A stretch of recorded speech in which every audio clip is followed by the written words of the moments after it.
distraction. We're gonna get there one day. One day. Meow, meow, meow, meow, meow, meow, meow.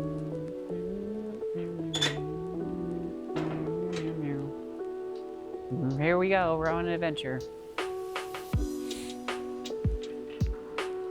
I used to struggle just about every day for a period of time to get out of bed. Depression and anxiety became very, I'll just say it, close friends of mine, close relatives that I spend a lot of time with.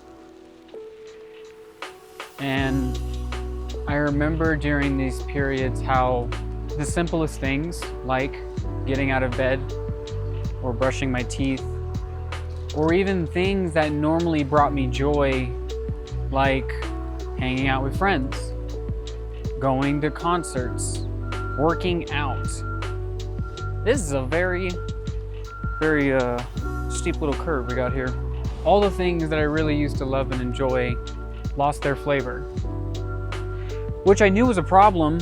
And at the same time, I felt so helpless at the time to do anything about it that for a long time I just didn't. Eventually, the weight became so unbearable that I knew I needed something to change, but I didn't necessarily know how to do it, which I think is probably true for a lot of people who are experiencing chronic depression or chronic anxiety. There's this felt experience in the body, like, I don't know what to do with this. I have all this weight, I feel pent up, I feel anxious, and I don't know what to do with it. You wanna go up the street? One of the things that was tough about being in a constant state of depression and anxiety is that after a while it got to the point where it was sadly easier to just numb out. It became a better choice to not feel anything at all. And it wasn't necessarily a conscious choice that I was making. I wasn't just like, I'm not gonna feel stuff and this is how I want to live my life. It was more like the way that my brain and my body and my nervous system were dealing with it was by not dealing with it, because I just didn't have the tools. I did not have the resources to process what was coming through my experience. Like everyone else, I wasn't taught this shit in school. And I knew it was a real problem when, even for instance, getting the news that one of my oldest childhood friends had taken his life, like, I didn't feel anything. And that was really tough.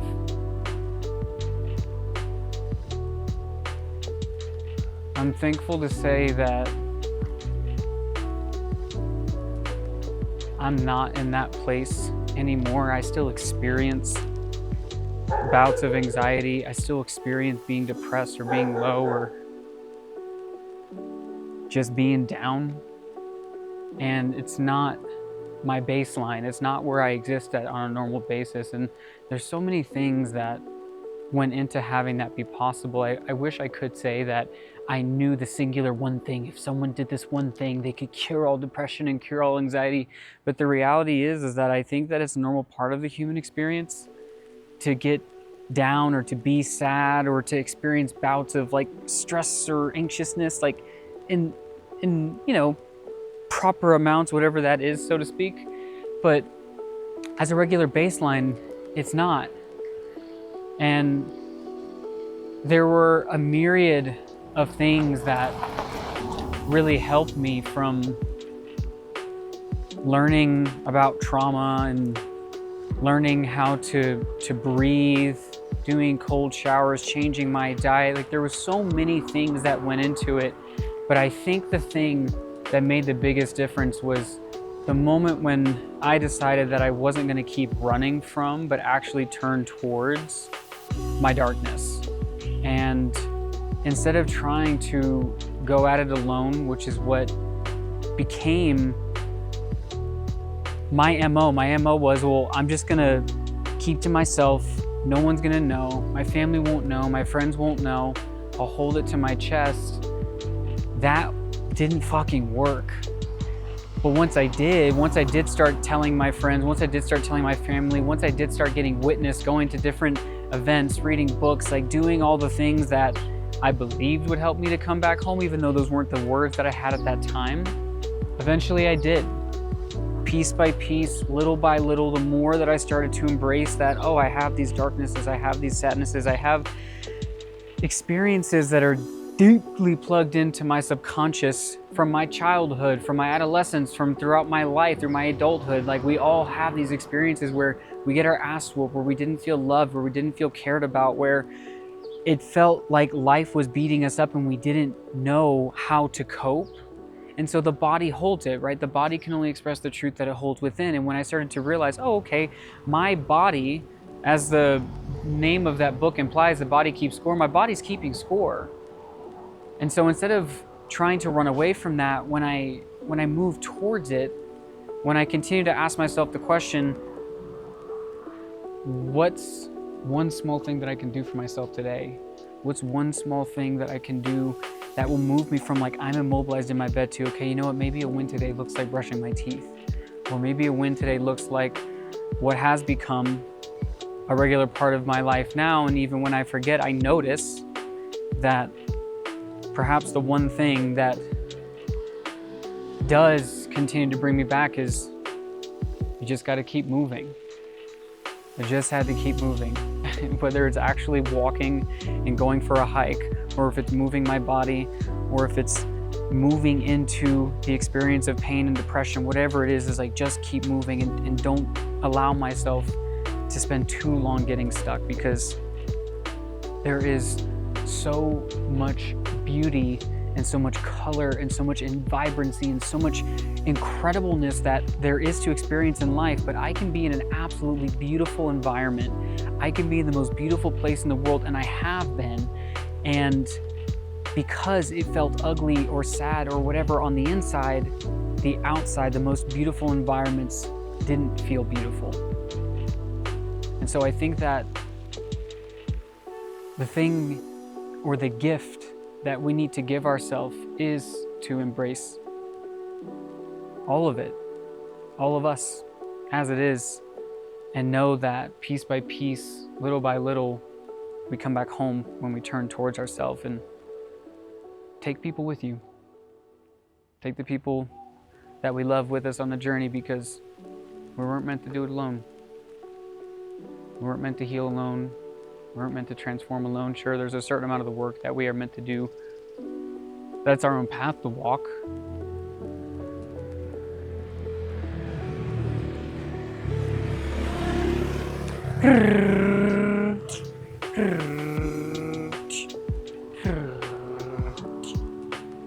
We're rolling. Action.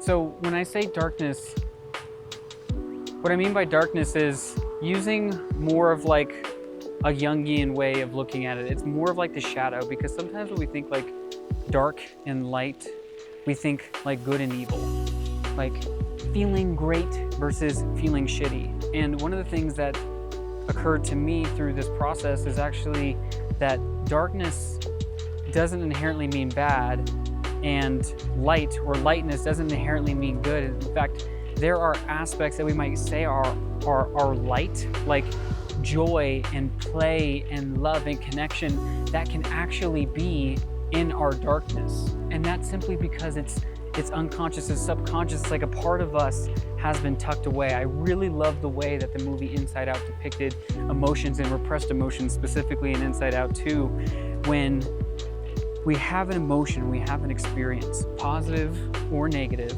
up or down. When we don't allow ourselves to have the fullness of that experience, then it gets stored inside of our cells, it gets stored inside of our body. And then we wonder why we feel so dampened. I wonder why do I feel so numb? It's like, oh, like I've robbed myself of the experience of being able to be sad and to be joyful. There's a quote, and I'm not remembering off the top of my head who it was from, but if you do know, put it in the comments or I'll beat you there to it, where it says that bliss is any feeling fully felt. I think it's actually Joseph Campbell, now that I say it. Bliss is any feeling fully felt. And this is something that was not in my purview when I was going through this process.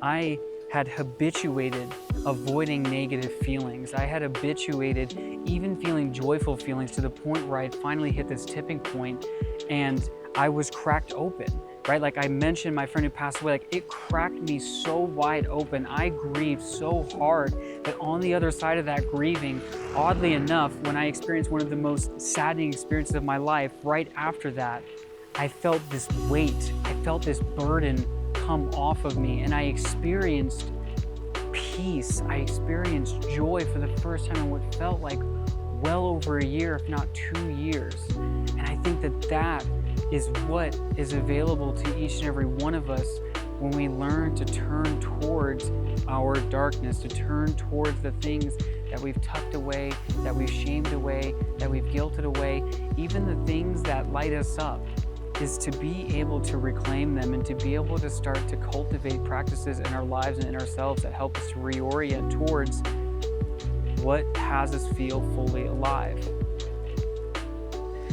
Because if being numb is the absence of anything and everything, or the shutting down of anything and everything, then the polarity of that is actually feeling everything.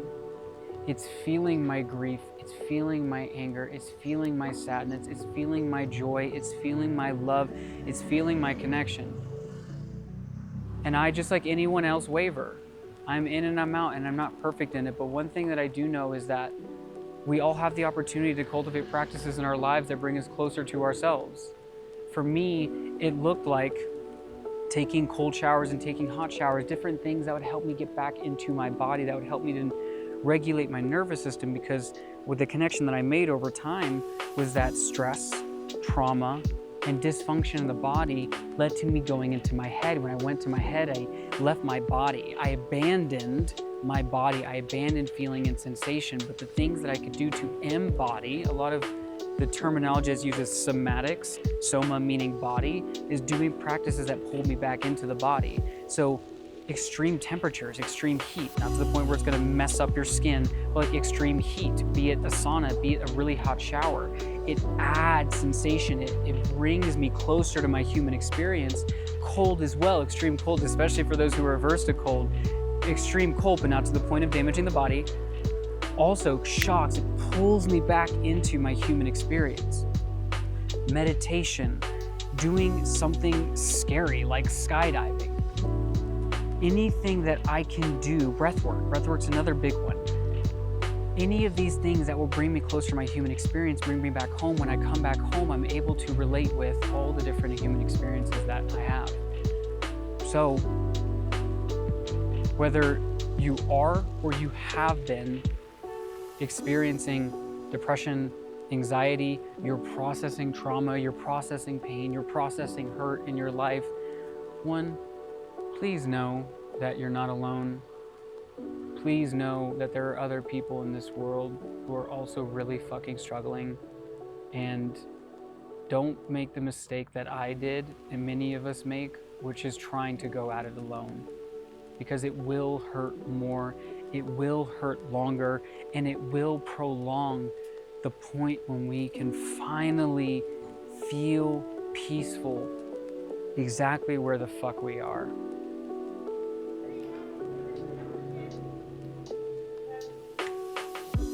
Thank you so much for taking the time to listen to this.